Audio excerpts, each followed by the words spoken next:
Private part दबाकर पत्नी सरिता ने अपने पति रामकिशन को उतारा मौत के घाट। और ताज्जुब की बात देखिए कि हत्या करने के बाद अपने पति को मौत के घाट उतारने के बाद सुबह वो आराम से उठकर चाय पीती है और साथ में रस्क भी खाती है।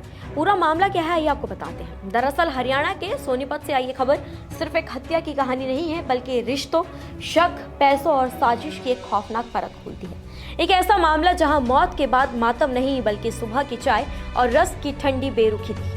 मैरिज पैलेस के केयरटेकर रामकिशन की हत्या ने पूरे इलाके को हिला दिया, क्योंकि आरोप किसी बाहर वाले पर नहीं बल्कि उसी की पत्नी पर है, जिसके साथ उसने अपनी जिंदगी बिताई।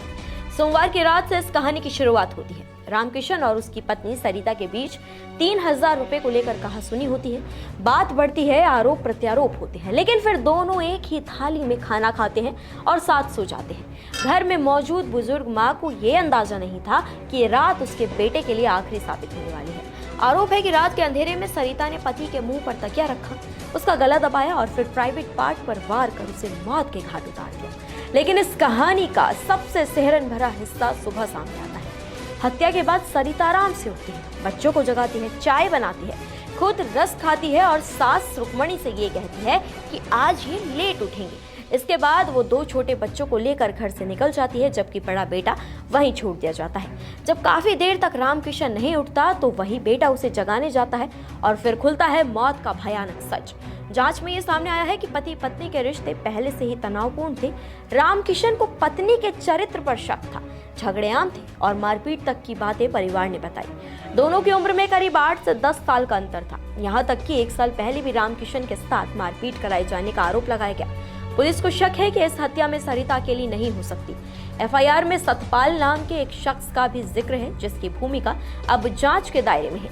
आपको बता दें, रामकिशन पेशे से ड्राइवर था। साल 2012 में उसकी शादी सरिता से हुई।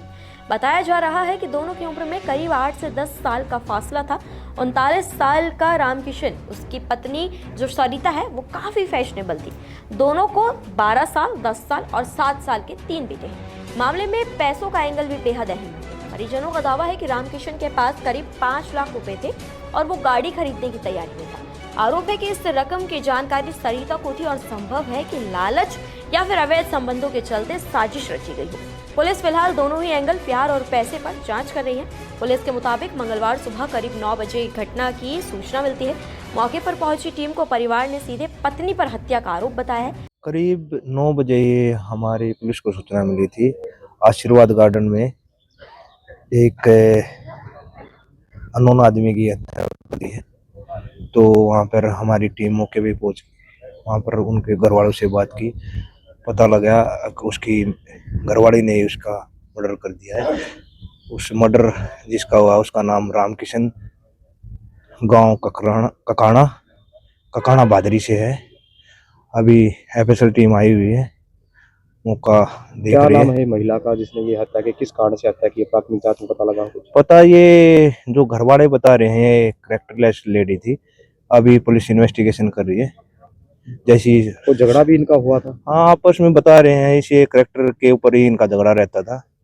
अभी इन्वेस्टिगेशन कर रही है पुलिस। लेकिन सवाल अब भी वही है, क्या ये गुस्से में की गई हत्या थी या पहले से रची गई साजिश? क्या एक रिश्ता पैसे और शक के आगे इस कदर टूट सकता है कि जान ले ली जाए? सोनीपत की वारदात सिर्फ एक परिवार का दुख नहीं, बल्कि समाज के लिए एक चेतावनी है। जहां रिश्तों में कम्युनिकेशन की जगह हिंसा ले ले, वहां अंजाम सिर्फ खामोशी और लाश होती है। पुलिस की जांच जारी है और पूरे इलाके की निगाहें अब उस सच पर टिकी है जो पोस्टमार्टम और पूछताछ के बाद सामने आएगा। फिलहाल खबर पर आपकी क्या राय है, कमेंट्स में हमें जरूर बताएं। नमस्कार, मैं हूं मानक गुप्ता। अगर आपको हमारा ये वीडियो पसंद आया हो तो इसे लाइक और शेयर जरूर करें, और हाँ, हमें सब्सक्राइब और फॉलो करना ना भूलें, ताकि आप देश और दुनिया की कोई खबर मिस ना करें। तो जुड़े रहिए हमारे साथ और देखते रहिए News 24।